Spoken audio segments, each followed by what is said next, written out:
Hello, and welcome to episode 203 of the How to Survive podcast. Yes. My name is Joe, and I'm not sure what I see.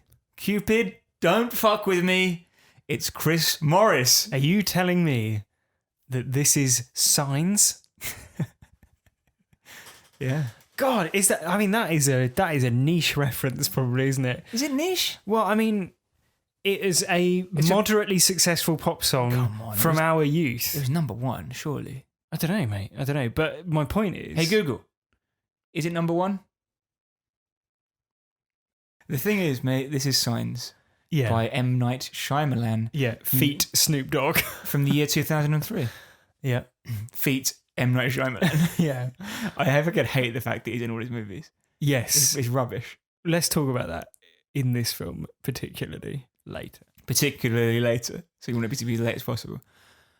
Oh, man, I'm just riffing off what you give me. It's just fire, isn't it? It's super hot fire. So anyway, this movie is Signs. This podcast is How to Survive. We talk about films and how we would survive in them, but we like to get to grips with the film first, assess it from all angles, discuss what we liked, what we didn't like, and whether this film is rightfully or wrongfully included in the pantheon of movies in the How to Survive podcast. Because this is a curated list. Yeah. Nothing gets into this by accident. Yes. Need I remind you that we once covered The Boy? Yeah. Cannibal Holocaust. Yeah. You can't just sneak into this list. No. You have to earn it. Yeah. Right, exactly. So we will talk about the movie. We need to know how to survive in it, don't we? We need to know everything about it. That means talking about the plot. There will be spoilers. Yes, there will. And that's all coming up after this. Hi, my name is Mel Gibson, and you're listening to the How to Survive podcast. When I want to sponsor a podcast, I go to patreon.com. Patreon.com/HowToSurviveShow. That's my favourite. What? Mel, it's How to Survive Pod, not How to Survive Show. Cheers. Can we just run that again? Thanks. Hi, my name is Mel Gibson, and when I'm listening to podcasts and think I'd like to sponsor this podcast, the one that in particular that I want to do is How to Survive. And that's at patreon.com/HowToSurvivePod. Thank you, Mel.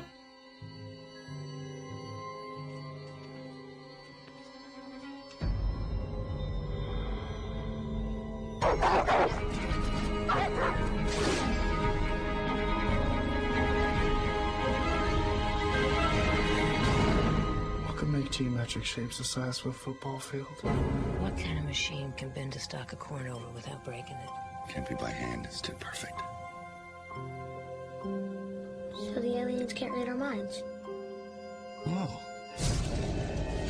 Some animals around the county have been acting funny. Some of them violent. It's almost like they act when they smell a predator around. Amman, Nairobi, Bangalore, and Jerusalem. Same shows on every station. Every station? It is the 18th reported crop site in that country in the last 72 hours. I'm a little scared. All this stuff on TV. Joe Gills was in here talking about the end of the world. They're staying in the shadows. It's called probing, to make sure things are all clear. Clear for what? For the rest of them. There's a monster outside my room. Can I have a glass of water? So I'm insane with anger. What is that? What's that from? It's when him and Meryl run out of the house.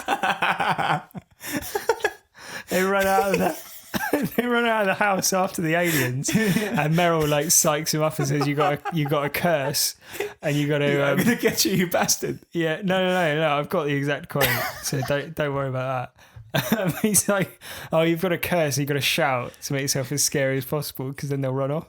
Yeah. And so Mel Gibson says, "I'm insane with anger. I'm losing my mind. It's time for an ass whooping."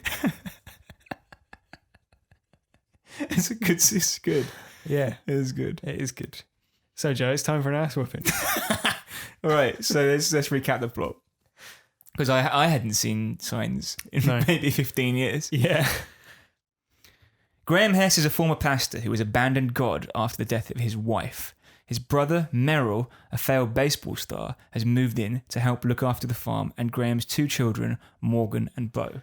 The family are a little neurotic owing to their grief. Morgan, an asthmatic, is grumpy towards his father, and Beau appears to be highly anxious and very particular about the quality of the tap water she drinks. The family finds a complex crop circle sequence in their field. Similar patterns appear in fields around the world, but are dismissed by the nibs of the world as hoaxes. The Hess farm begins to be visited by midnight marauders who climb on the roof. Local farmers' children are suspected as being involved, having been midnight marauders in the past, I guess. Pranksters. Yeah. The world begins to worry about the crop circles, and desperate to avoid the media's influence, Graham takes the family into town, where, of course, everyone is panicking under the media's influence. Mm-hmm. Morgan has been using Beau's baby monitor as a makeshift walkie-talkie, and now it begins picking up unusual static, which sounds like it could be alien communication. Let's have a listen to that now. Go to patreon.com/HowToSurvivePod. Donate $5 to become a camp counselor. Eerie. Yeah. Chilling. Creepy stuff. As UFOs... What could it mean? As UFOs appear over Mexico City and then other cities around the world, Graham and Merrill bicker over what they expect to happen. Merrill is a glass-half-full guy. He believes that everything happens for a reason, and it's a sign that humanity should be hopeful. Graham is a man so cynical that Diogenes could take his correspondence course. Diogenes, Chris, I know you don't know who that is. Father of cynicism, wasn't he? I doubt he came up with it himself. What, being cynical? What do you mean? Right, you're being cynical. I'm being cynical. You're being cynical. Yeah. It's a joke. Yes. It's a joke. Yeah, that is a good one. Fair enough.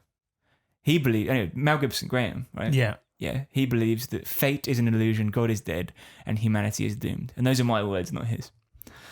But he's basically down on it, isn't he? He's looking at these aliens and he's thinking, done pranksters. For. Graham receives a call from local vet M. Night Shyamalan, who ran over his wife and killed her by accident in a scene before. It's basically told in flashback through the film, right? Mm-hmm. He crashed into her and pinned her in half against the tree. Yes. Right, split her down the middle, and that was the end of her. Yeah. But she was able to get out her last words to Graham. Yeah. Which were, remind me? It was donate to the How to Survive Patreon. Yes. Eerie stuff. Support the podcast on Patreon. No, her final words were swing away. Yeah. And she wants those delivered to Merrill. And obviously, being a cynic at this point, Graham's like, that's nonsense. Mm-hmm. Anyway, that's all in the past.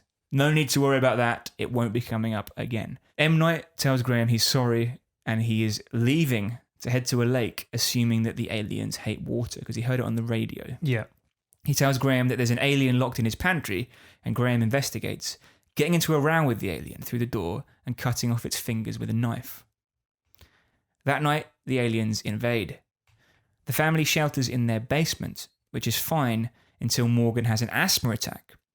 Unfortunately, his inhaler is upstairs, and the stairs are blocked by an invasionary force of hostile aliens. Mm-hmm. Graham prays for Morgan's safety, and he survives the night. In the morning, all appears to be calm upstairs. The radio reports that the aliens have left Earth, having been overpowered by primitive methods. Yeah. Which is unusually vague for a news report. They were overcome by swinging away. more as we get it. The aliens have left behind their wounded. And unfortunately, one of the wounded, the one that Graham wounded, in fact, has appeared in the living room, snatched off Morgan, and is preparing to execute him by blasting him in the face with poisonous gas dispensed from its wrist. Yeah. Graham remembers his wife's last words, which were... See and swing away. Why see? I believe it's like look up and take notice. See, and it's definitely something along the lines of see, yeah. and then he sees the Baseball water everywhere and the baseball bat, and then it's tell Meryl to swing away. Sees a sea of water. Yeah, yeah. Anyway, Meryl gets the baseball bat and lets the alien have it. Yeah. And the alien falls into a cabinet, knocking over a load of glasses. Remember Bo didn't? Mm-hmm. She was very particular about her water. Yeah. Leaves it everywhere. She falls into it. The water burns through the alien like sulfuric acid and kills him. Yeah. Well, along with Meryl beating it senseless. Yeah, that's for good more, measure. That appears to be more what finishes it off. Basically, they don't like water, though. It burns through them. Yeah. It's very damaging to them. Yes. Morgan's asthma attack meant that he didn't breathe in the alien's poisonous gas, even though it was dispensed. And Graham decides that this is all far too much of a coincidence. God is real, not dead. Yeah. And he rejoins the clergy on the spot. Mm-hmm. And in a coda, we see him putting on his robes? Yeah. Yeah, priest robes. It's like white collar and stuff like that. Mm-hmm. Why is the white collar a thing in priest clothes? I do not know. Don't ask me, because I don't have the answer for you. Do you have the answer to this question? Did you like Signs? Yes, I did. I actually enjoyed it very much. Why? Well, let me tell you. I think that it is we said last week The Sixth Sense was very much of a sort of like Steven Spielberg wannabe film. Yes. This is even more so, obviously. I think there's a lot of stuff in it that could come across as hammy. For example, the bit where Mel Gibson is breathing with his son to get him through his asthma attack. But somehow I think it comes across really earnestly, and it's quite difficult. It's like it's so earnest that it... It's great. It's played straight, isn't it? Yeah, it's so earnest that it sort of pierces through any cynicism that you can have about the film. Likewise, the bit where he's talking about the moments where his children were born to communicate how much he loves them. Like, they're all moments They're schmaltzy moments. Very schmaltzy, but they are played so straight that it's hard to... It's difficult. I found it difficult to dredge up the cynicism. Yeah, because like the world is like burning basically around them. There's the wolves are at the door, and Mel Gibson's just like takes his child by the shoulder and he's like, "When your mother first let me tell you how eyes much I on love you." Yeah. And I think likewise there's a very earnest and uncynical core message about belief and faith that I think is hard to feel too down on. I think one big strength of the film is the way that it shows global events through such an intimate lens. Like you never cut away to, anything that the characters wouldn't be privy to, really. Yeah. Which is really effective. It's similar in that sense to War of the Worlds, another a Spielberg film, and that came out similar time, a couple of years after this. And I think it's actually a much better film than its reputation would have you believe. I don't. Has it got a reputation for being bad? Well, it was comparative to The Sixth Sense. I think it was viewed as a bit of a disappointment because this made 228 million rather than 672 million at the box office, which is no bad thing in itself, really, given how successful The Sixth Sense was. And M. Night Shyamalan was quite careful to avoid any association with The Sixth Sense in all the marketing, which I think is quite creditable. I think one thing that gets dragged out a lot as a sort of criticism of this film is the water element of the twist, which I'm sure we'll talk about in detail. Yeah, we will. That comes later in this podcast. So stay tuned for the water problem on the How to Survive podcast. But I think... I don't know. I thought the performances were excellent, including Rory Culkin and Abigail Breslin, who are both fantastic. Yeah, I couldn't work out where I'd seen her before. She's Little Miss Sunshine. She is Little Miss Sunshine, yeah. And I think it seems to be like a consistent theme with M. Night, that he is able to coax very good performances from child actors. Or just casts very good child actors. Well, possibly, but then what have you seen Rory Culkin in? Other than this, like, you know, a few, isn't he the support in Scott Pilgrim or something? But Is like, like who cares? But I think whatever you might feel about its twist or the faith elements of the film, it is a exceptionally well made film, and I think there's an awful lot to like about it. Like M. Night, we said last week, is a masterful director. He's patient, and like he chooses shots that are really unexpected and clever. There's a shot where Graham, Mel Gibson, is sat on the bottom of the stairs just watching his family. I think he's talking to them, and it's like they are shot through the gaps in the banister, and he's in the foreground. And when you get the reverse shot of him sat there, it's like, that doesn't make any sense. You'd have to cut that wall out in order to get the camera in, which they must have done. And he's like, that is such a complex thing to do, just to get that shot of like to just get them in a compressed environment where it looks like it makes you feel claustrophobic. It's quite a claustrophobic film because they're trapped on the farm, which starts out really open, and as the movie progresses, it just gets more and more penned in, and smaller, and then you have an asthma attack. I think as well, he's an excellent visual storyteller and not a brilliant storyteller generally. Really? Or like, you know, his actual the dialogue and the actual like nitty gritty of the writing is often where it starts to fall apart, especially if he doesn't have the actors to sort of carry it. But that's and like, you know, we've talked about Split and we've talked about Glass, which are both very wordy, very verbose scripts, and I think they're pretentious. Yes, and I think that comes through in his writing specifically. Like, it's difficult, I think, for him to like. I think you'd be hard pressed to say that his direction is pretentious. Like, he's not a pretentious director. He's not like an overly flashy, stylized director. He's a very he's got a very good eye. It's kitchen sink stuff, isn't it? But well, like, it is patient. But it's Spielberg. It is Spielberg. It's like that. It's that, you know, long takes. It's compound camera moves. It reminds me of Japanese cinema, Japanese horror, where it's just like, it's patient and you know something's coming, but you also don't know if something's coming, if you know what I mean. Yeah. Like, it's stressful because you don't know whether you should be scared or not. Yeah. And that's something I experienced watching the J-horror movies we covered earlier this year. Yeah. Did you enjoy it? Yeah, I did, yeah. I think it's good. It's very good. I think it's just a very, very good film. Yeah. It's got some weaknesses that Sixth Sense didn't have. Like, Sixth Sense is more or less a perfect film. Okay. Do you think?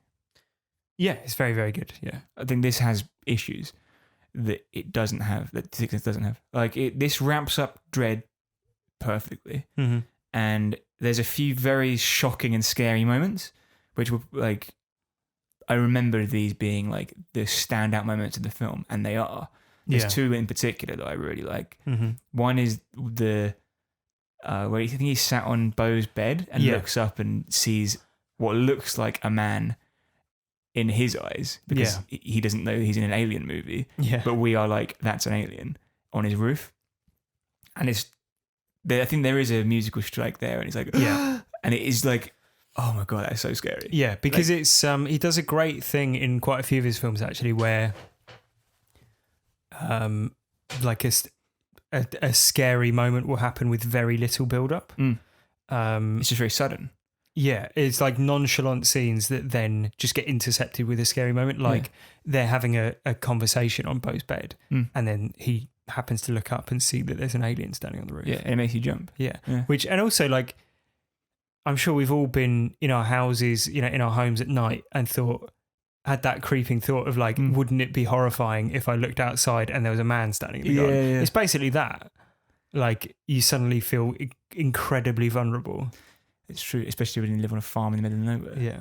The other scene, which I know you laud as well, is the Brazilian birthday party. Yeah. That's shown on the news, which is the first sighting the world has had of the aliens. Yes. And it's like shot on a shaky cam because it's found footage essentially in the middle of the film. But like, it's the best found footage movie ever made. It really is.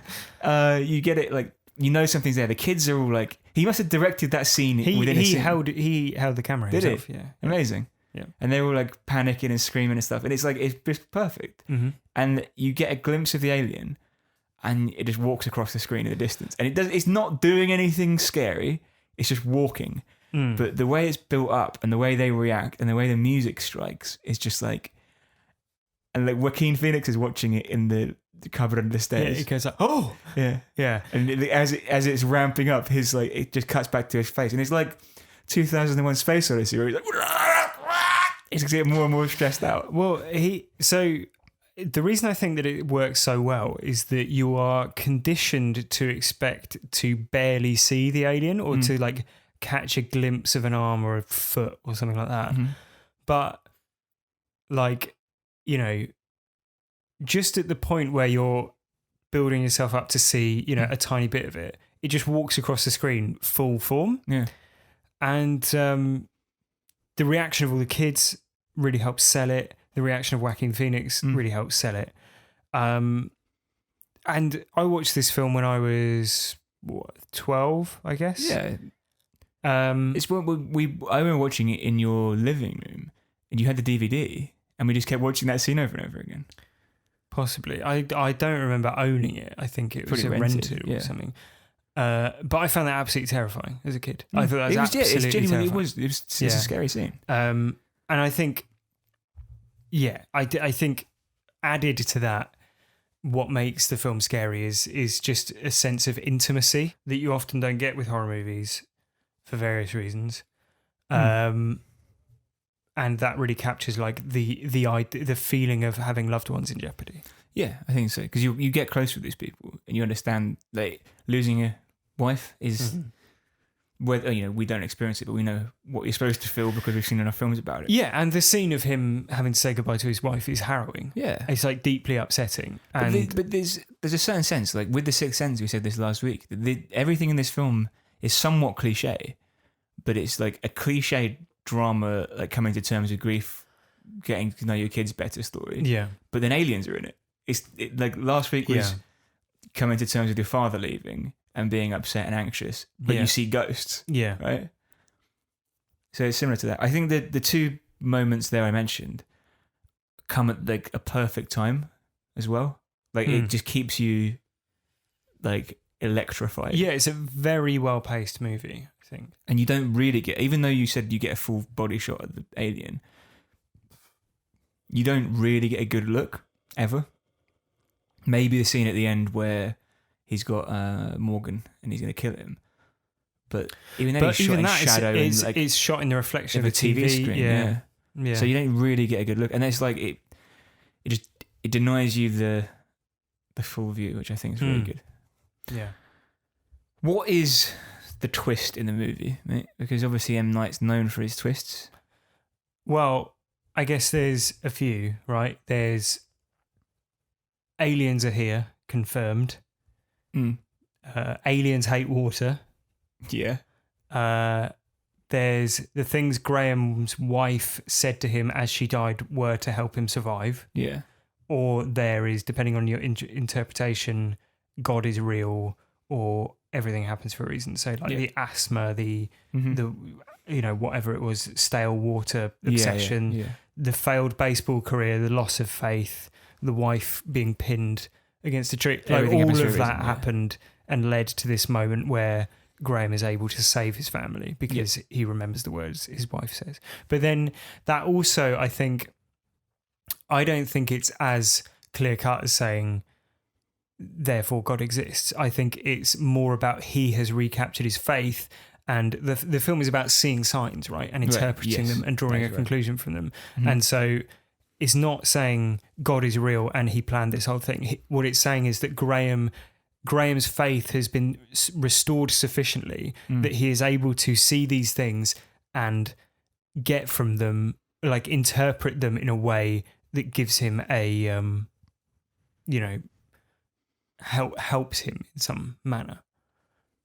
Whether that's in a literal sense, like literally remembering his wife saying that makes him think to say, Meryl beat the alien to death with a baseball bat, because like he could just think that anyway on his own, and it would, it could have never occurred to him that his wife said those things to him. But it's about him doing that and then going, oh well, that's why my wife said those things to me, and that gives him after the earlier speech of saying like it meant the universe nothing. is noise, God is dead. Yeah, and now he's like, this is proof that there is such a thing as fate, and everything is predetermined. And it almost doesn't matter whether or not he's right or whether or not God is real. It's about him overcoming the thing that was stopping him from being faithful. Yeah. I think as it's an M. Night film, right? You are waiting for the shoe to drop. You're waiting for the twist. But it doesn't come in the same way as it does in movies like The Sixth Sense or The Village, where there is like at the end, a rug pull, right? Yeah. And I think the clues to what could be considered a twist in this movie are so vague and disparate that you could never have arrived at that conclusion on your own. Yeah. Like, it's not therefore a completely satisfying twist, but that doesn't mean it's not a good film, right? Yeah. It's satisfying because, like you say, it's about interpreting signs and how that affects your worldview. So I think Meryl, right? He's a single man in his 30s. 20s, 30s? Yeah, late 20s, early 30s probably. Yeah, well, he's about our age, basically. Yeah. Who has no direction in his life and is shown like considering to sign up to the army, which suggests that he is an impressionable person. I suspect that based on the politics I think M. Night has, he's not there because he's like a crusading American. Yeah. He's there because he's fallen for the propaganda. The army is a opportunity for disaffected people. Exactly. The movie is pretty much on Graham's side the whole time, right?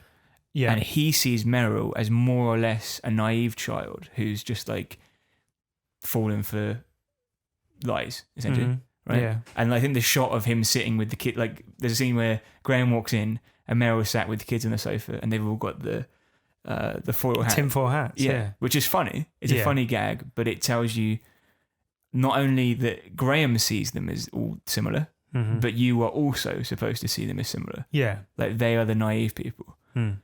But as the film is from Graham's perspective, it seems to agree with him at the end that God is real, I think. Like if his conclusion is all these events point to God being real, and you are him and he's your cipher into the movie, it makes sense that you also say, yes, God is real. Yeah.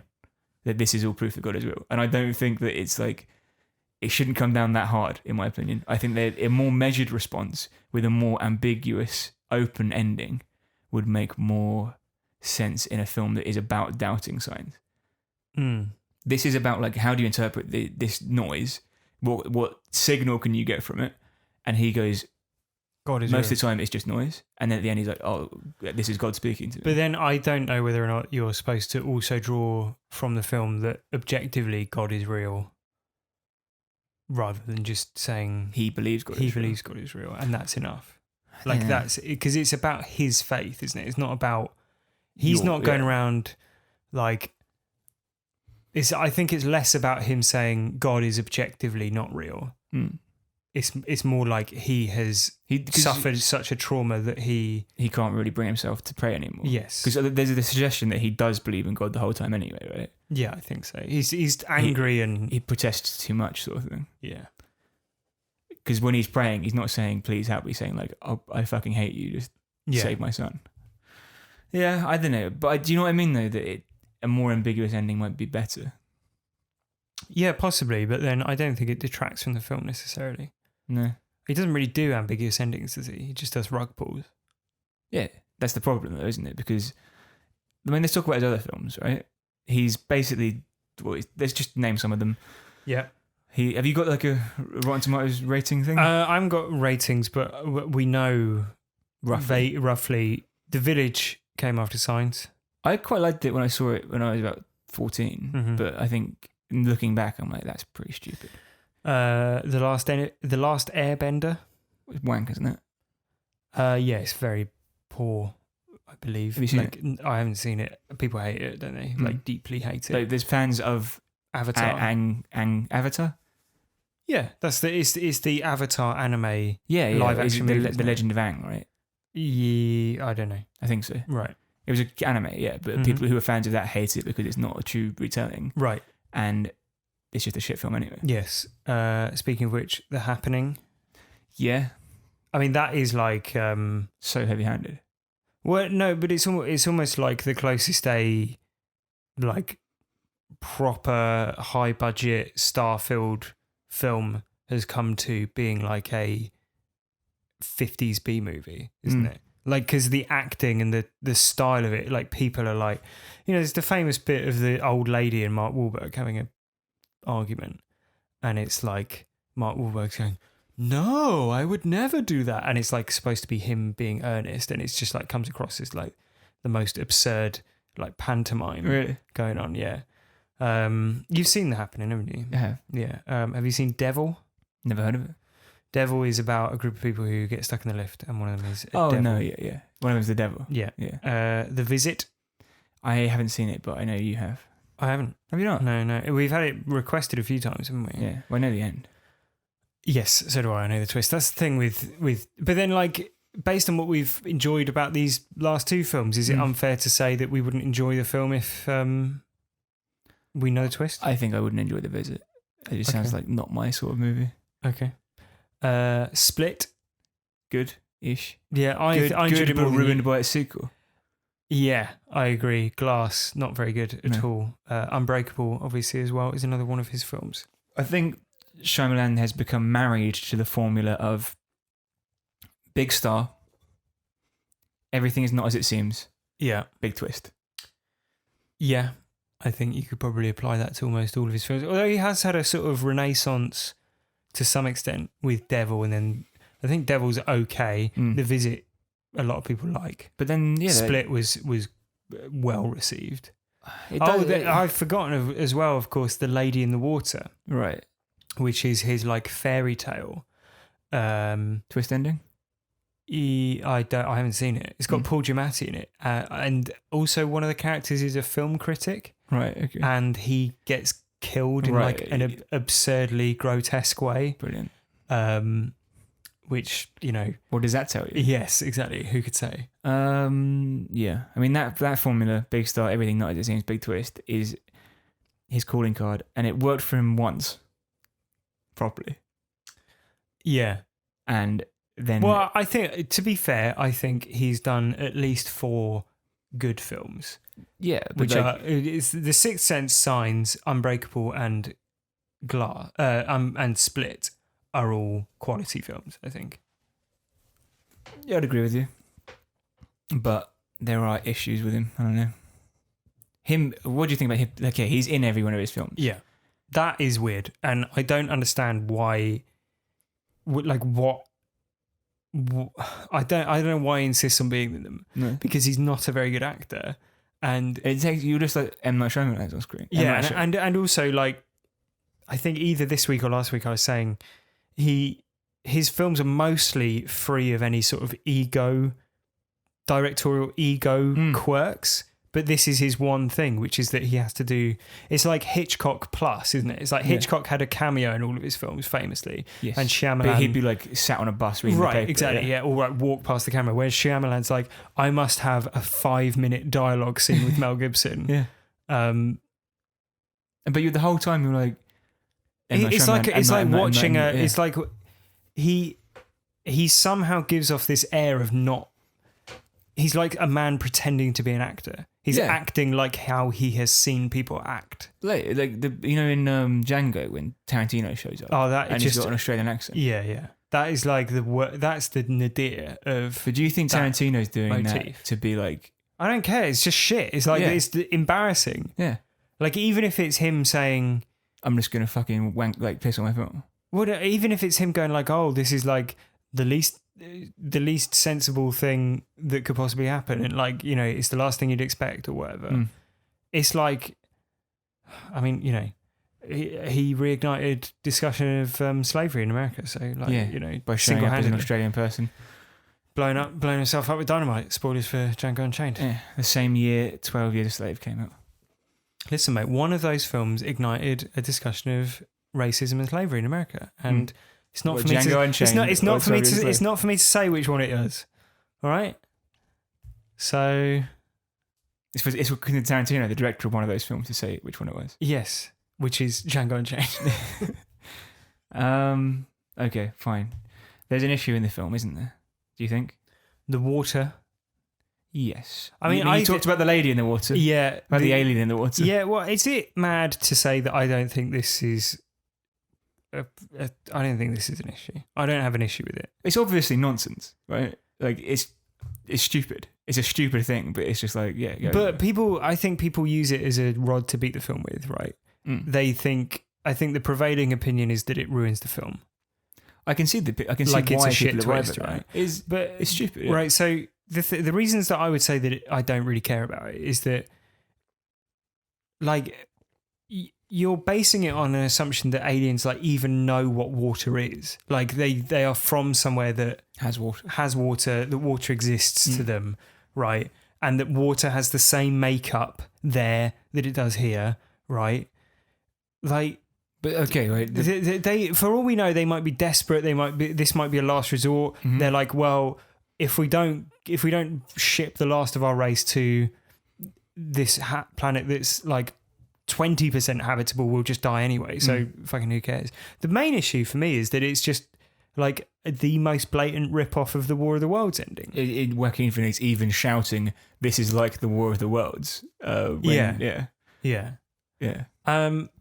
But I don't really care, like, about the whole, the Earth's made up of like 95% water. Okay, the issue I have with it is that if you have a rudimentary understanding of science, the entire suggestion that could happen doesn't make sense. There's humidity in the air. Yeah, they would just like fall to bits. Yeah, right. But so if you were to take like, I don't know, like, here's a way to improve it. She has a chemistry set, and it's acid that burns through them. But then that's not the reason for them to globally leave, is it? That's a good point. Then Mel Gibson gets on the phone to the president and is like, mercury. Yeah. Liquid mercury. Yeah, I don't know. It doesn't destroy the film for me. It is undoubtedly stupid. Like in War of the Worlds, it's like you understand the threat was there because the threat they didn't see because it's microscopic. They landed and they were killed by germs, which you can't see without a microscope and a sample, which an invasionary force probably wouldn't have. Whereas you can see from space the water. But the thing is that it's like, and this is essentially bridging into How to Survive. Right. Like, if you want to get granular about it, you could say, why don't they have fucking spacesuits, right? Yeah. Imagine if humans went to Mars and they just walked around naked, right? Of course, and then, you'd be like, oh, why did you go to Mars? Because, like, obviously your fucking head is going to explode the second you step out of the spaceship. So, like, that's more of an issue for me, really. Like, so they should really be wearing some kind of armor if they're an invading force, right? If they don't, wear gloves at least. If they're not doing that, they're essentially just being arrogant, and they deserve whatever is coming to them. In my opinion, there's a good line. I remember Scary Movie 3, which I think is based on signs, right? And he's like, they mastered space flight, but they can't get through a wooden door. Well, that's the thing, is that like you can just like. Them being good at spaceflight is only proof of them being good at spaceflight. Yeah, that's true. It's not proof that they can like fucking unlock a door with the power of their mind, that they're super strong or whatever, right? They're just people are basing this off of like sci-fi tropes. Yeah. But like, like I said, if you want to survive invading a foreign planet, which I think any sensible race would know could possibly have pathogens that would destroy them, toxins, then it's a good idea to wear some sort of like boiler suit. I agree with that.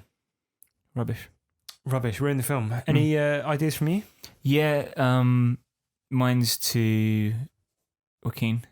Yeah. Meryl. Whacking Phoenix. Yes. Meryl Phoenix.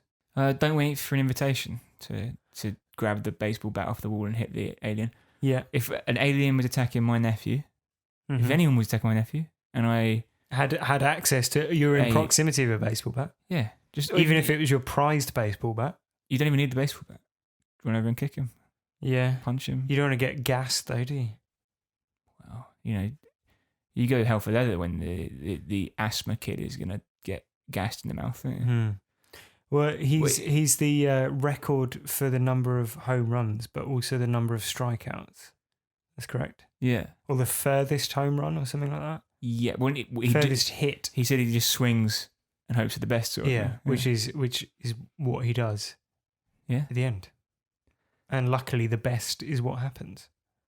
Yes, that's true. But then again, if I hit the alien with the baseball bat, it would have done the same job. If Mel Gibson, because you're not as strong as Meryl, clearly, because he. But what's the minimum? You only need to topple him. Yeah, I don't know. It's a very like, when they're saying like, oh, the aliens were defeated by like ancient weaponry. Primitive weaponry. Is that just like beating them up, roughing them up with a stick? Yeah, a bat. Everyone just ran around with batons. Yeah, because like water pistols or hoses is not going to be primitive, is it? You wouldn't class that as primitive. The sea is pretty primitive. Yeah, I don't know. There you go. That's my. Just would you agree with that? Just go like, why is Meryl just stood there like? So what do I do? But I mean, he does survive. Everyone survives. It's a bit of it's a Mexican standoff, isn't it? And he only goes hell for leather once the kid's already been gassed. That's true. Yeah. So why bother at that point? Why bother? Yeah. Yeah. Good as dead, aren't they? Daddy. I've got one more. Go on then. It's again for the aliens, who of course are the only people who die. Just why come to the ground at all? Like, particularly just as unguarded individuals. Mm-hmm. You're an invading force. You're in a superior, technologically advanced, invisible spaceship. Why would you abandon all of that and head to the ground? Like, for what reason? Yeah, to rough people up, to shoot them. It's not even that, is it? They're not. They're like skulking about and like climbing on roofs, running around in the dark and climbing on roofs. What's their motive? What is their motive? If it's like you assume it's the War of the Worlds, engineering the planet to become their new homeworld, right? You think so? And yet, that's not like they act more like if you trapped a squirrel in your house. Yeah, exactly. Yeah. Like curious interlopers. Yeah. My final tips for the fam. Mm-hmm. Just like why bother boarding up the windows and doors and stuff? Just get in the basement and lock the door. Yeah, fill it with supplies, barricade it, and then stay down there till it's all blown over. Okay. Yeah. Makes sense. I mean, you'd save so much time in putting those boards up. Yeah. Well, I mean, we don't see how easily the aliens get through them, do they? Pretty easily. They punch through in about 5 seconds. Yeah. And the time it takes to tell Bo or whatever Morgan how his mother felt when he was born. Yeah. The aliens are in the house. Do you think Bo's like, why, like... Isn't there more prudent things to do? Exactly, yeah. Tell me when we get downstairs to the basement, which is got a lockable door. Yes, exactly. And that lock does hold out, to be fair, doesn't it? The aliens don't get in. So all's well that ends well, as far as I'm concerned. Yeah. So that's that. That's how to survive signs. And that concludes Good Night. Good Night. Yeah. Season on the How to Survive podcast. One last message from our sponsor. Yeah. Hello, I'm Joaquin Phoenix, and you're listening to the How to Survive podcast. And when I like to give money to podcasts, in particular the How to Survive podcast, which is my favourite, I go on How to Survive. Well, no, I go on patreon.com/How to Survive pod, and I join the camp counselors tier. And sometimes I give $100 because then I can pick a movie that I want them to do. Yeah. And secretly, I got them to do Signs because I'm in it. Well, thanks for that, Joaquin. Just to reiterate, you were suggesting going to patreon.com/HowToSurvivePod. And obviously you can email HowToSurviveShow@gmail.com if you're a Hollywood star who would like their film covered for a small fee. Do you remember when Joaquin, do you remember when you quit Hollywood and became a rapper and then made a movie about it with Casey Affleck? Yeah. Is that any good, that movie, Chris? I mean, given that Joaquin's in the room... Mel, shut up. I'm talking to Chris. You can also tweet us at HowToSurvivePod, and don't forget to leave a 5-star review for us if you've enjoyed what you've heard on Apple Podcasts, as it really helps us find a wider audience. That's basically it, isn't it? Yeah, absolutely. Well wrapped. Jump over on patreon.com/HowToSurvivePod, and there'll be more content this week. Mailbags. Yeah. The mailbag app. Mel Gibson bag. Yep. Where we talk about the problems people are facing, and we'll be back next week with Night of the Living Dead, because it's zombie season. New zombie, not new, but zombie movies we haven't covered season. Yeah. On the How to Survive podcast. Yeah. First, Night of the Living Dead, which is available on Amazon Prime if you have that. Yeah. Then 28 weeks later. Yeah, often requested. Oft requested. It's been requested at least for 28 weeks. Yeah. And now finally covered. I've never seen it. Never seen it. Well, that's one to look forward to. See you next week for Night of the Living Dead. And in the meantime, I'm insane with anger.